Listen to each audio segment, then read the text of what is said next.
खुलुमबाय लोगोफोर, नोंथांमोनखौ फिन खेबसेबाव आंनि मोनसे गोदान भिडिअ बरायनानै लाहरबाय। दिनैनि बे भिडिअ आङो सानसेनि मोननैसो रादाबफोरनि आपडेटफोरखौ लानानै फैदों। नोंथांमोना भिडिअखौ जोबजासिम नायलां, लोगोसेनो भिडिअखौ लाइक खालाम, शेयार खालाम। लोगोसे नोंथाङा जुदि आंनि चेनेलखौ साबस्क्राइब खालामाखैब्ला अन्नानै चेनेलखौ साबस्क्राइब खालामनानै बेलनि आइकनाव थुना अलाव थुनानै हो। फैदो दानिया भिडिअखौ जागायनोसै। बर' हारिनि थाखाय मोनसे गोजोनथाव खौरां। सानै बर' फिसाफोरा साहित्य एकाडेमि बान्था मोननो हादों। सनिबारखालि 2024 इं मायथाइनि साहित्य एकाडेमि बान्थाखौ फोसावो। बे फोसावनायाव देग्लाय 2024 मायथाइनि साहित्य एकाडेमि बान्थाखौ बर' हारिनिफ्राय सानै लिरगिरि बिथांमोना मोननो हायो। मख'नो गोनांदि उदालगुरि जिल्ला खैराबारिनि सेनं बातामारि गामिनि मुस्रि देहिराम बर' आरो मुस्रिमा प्रमिला बर'नि अनजालि फिसाजो सेल्फ मेड रानि बर'आ देग्लाय 2024 इं मायथाइ साहित्य एकाडेमि लाइमोन बान्थानि थाखाय सायख'जायो। बिथाङा सायख्लुम मुंनि सुंद' सल' बिजाबनि थाखाय साहित्य एकाडेमि लाइमोन बान्थानि थाखाय सायख'जायो। बिथांनि बेबादि जाफुंसारनायखौ गोजोननानै भेरगाव जिल्ला बर' थुनलाइ आफाद, खैराबारि गुदि बर' थुनलाइ आफाद, बड'लेण्ड जार्नेलिस्ट एस'सियेसन, मिडिया सार्कोल बायदि आफादफोरा बिथांनि न'खराव थांनानै बरायहैयो। लोगोसे गामिनि सुबुंफोरा बिथांजोखौ खाम, सिफुं, जथा, जाबस्रिं लानानै आलारि बाथिजों बरायो। गुबुन फारसे क'क्राझार जिल्लानि भार्जिन जेकबा मोसाहारि बिथांजोखौ 2024 इं मायथाइनि थाखाय गथ'सा थुनलाइयाव साहित्य एकाडेमि बान्थानि थाखाय सायख'यो। बिथांनि खुदिया खन्थाइ बिजाब बुहुमा बयनिबो बिजाबनि थाखाय गथ'सा थुनलाइ साहित्य एकाडेमि बान्थाखौ मोननो हायो। बिथांजोआ फोरमायनाय बादिब्ला गथ'सा खन्थाइ बिजाब बुहुमा बयनिबो बिजाबखौ 2019 इं मायथाइयावनो बड' पाब्लिकेसन बर्ड बड' थुनलाइ आफादा दिहुननानै होदोंमोन। बिथांजो सानैनि बेफोरबादि जाफुंसारनाया बर' हारिनि थाखाय जोबोरैनो गोग्गाथाव आरो गोजोनथाव। मोनसे गिख्रंथाव लामानि जाब्रबथाय जादों। उत्तराखन्डनि रुद्रप्रयाग जिल्लानि बद्रीनाथ राजा लामायाव गंसे ट्रेभेलार गारिया कन्ट्रल गोमानानै 250 मिटारसो गोथौआव अलकानन्दा दैमायाव गोग्लैहैयो। बे जाब्रबथायाव गासै 10 सुबुंफोरा गावनि जिउखौ खोमानो गोनां जानायजों लोगोसे 16 जन सुबुंफोरा गोब्राबै जोखोम जानो गोनां जायो। सनिबारखालि बे जाथाया फुंनि 11 रिंगासोआव रुद्रप्रयाग जिल्लानि रायतलिनि खाथि ऋषिकेश बद्रीनाथ राजा लामायाव जायो।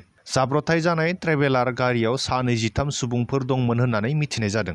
ट्रेभेलार गारिया गोग्लैलांनाय समाव लामानि साखाथियाव थानाय सुबुंफोरखौबो जोखोम खालामलाङो।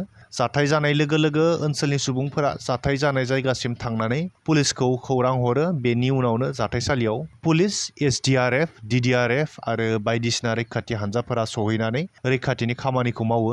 जोखोम जानायफोरनि 7खौ हेलिकप्टारजों ऋषिकेशनि एम्सआव दैथायहरो आरो 9 जन जोखोम जानाय सुबुंफोरखौ रुद्रप्रयाग जिल्ला देहा फाहामसालियाव फाहामथाय होगासिनो दं होननानै मिथिनानै मोननाय जादों। फोरमायनाय बायदिब्ला ट्रेभेलार गारिनि सालायग्राया थेनथावनायनि जाहोनाव बे जाथाया जादों। एबसुआ समाज बेरेखा हाबाफारिफोरनि हेंथायै हानजा सुरनाय हाबाफारि लादों। एबसु थामहिनबा दुलाराय बर' फरायसा आफादा जोनोम जानाय समनिफ्रायनो हारिनि राव, थुनलाइ, हारिमुखौ जौगाहोनायजों लोगोसे हारिनि गेजेराव बायदिसिना गाज्रि खामानिनि हेंथायै गसंथेबोदों। थिग बेबायदिनो मैया सनिबारखालि चिरां जिल्लानि सिङाव थानाय निसिमा दख'रा एबसुआ चिरांनि खैला मैला बाजाराव हानजा सुरनाय हाबाफारि खुंफुंदों। एबसुनि बड'फा गोजोरथियारि सोलायनाय मावथांखिखौ बिथा खालामनानै जौ जुवा, ड्राग्स, थिरखेला, उन्दै बैसोआव हाबा लानाय जानाय, सिखाव खावनाय, हाबा जाखानाय हौवा हिन्जाव खारनाय बायदि समाज बेरेखा हाबाफोरनि हेंथायै सुबुं सांग्रांथिनि हानजा सुरनाय हाबाफारि लादों। मैयानि जालांनाय बे हाबाफारियाव गोबांथार फरायसा आरो रायजो राजाफोरा बाहागो लानायजोंनो लोगोसे मिरु एबसुनि गाहाय नेहाथारि खनेन्द्र बसुमतारी बिथाङा आरो चिरां जिल्ला एबसुनि गाहाय नेहाथारि डक्टर रेडियान नार्जारियाबो बाहागो लादों होननानै मिथिनानै मोननाय जादों। बिटिआरनि सरकारा ग्रिन बड'लेण्ड मिशनखौ जागायबाय। बड'लेण्ड हालामखौ सोमखोर बड'लेण्ड, प्लास्टिक बाहायनायखौ गैया खालामनाय बायदि थांखिफोरखौ लानानै 15 जुन खालारनिफ्राय ग्रिन बड'लेण्ड मिशनखौ बिटिआरनि चिफ प्रमद बर' बिथाङा जागायनानै होयो।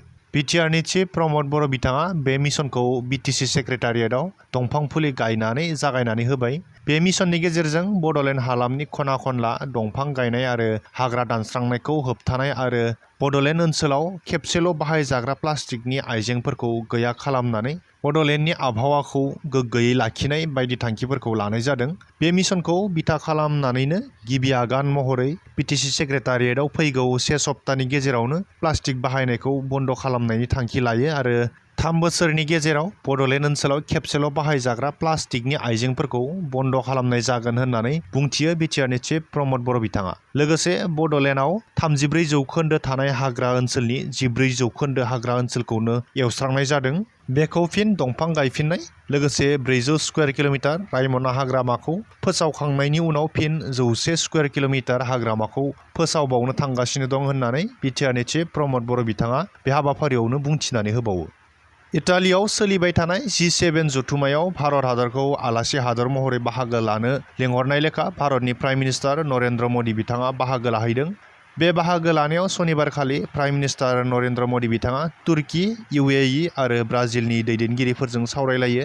बे सावरायलायनायाव तुर्कीनि प्रेसिडेन्ट रिसेप ताइप एर्दोगान, UAEनि president Mohamed bin Zayed Al Nahyan, ब्राजिलनि president Luiz Inacio Lula da सिल्भाजों सावरायलायो। बिनि उनाव मदिया जर्डाननि राजा नैथि आब्दुल्लाजोंबो सावरायलायो। मख'नो गोनांदि जर्डानजों भारत हादरा मोनसे गोख्रों मोजां सोमोन्दोआव दं। फोरमायनो गोनांदि भारत हादरखौ आलासि हादर महरै बाहागो लानो थाखाय इटालियाव जाबाय थानाय 50थि G7 जथुम्मायाव इटालिनि प्राइम मिनिस्टार मेल'नीआ लेंहरदोंमोन। भारत हादरा G7 जथुम्मायाव बाहागो लानाया बे बारजों 11 खेब जाबाय आरो प्राइम मिनिस्टार नरेन्द्र मदि बिथाङा खेबबा जाबाय। मख'नो गोनांदि G7 जथुम्मायाव PM नरेन्द्र मदिखौ बाहागो लानो लेंहरनाय इटालि हादरा इउर'पियान इउनियननि भारतनि ब्रैथि गेदेरसिन बिजनेस पार्टनार।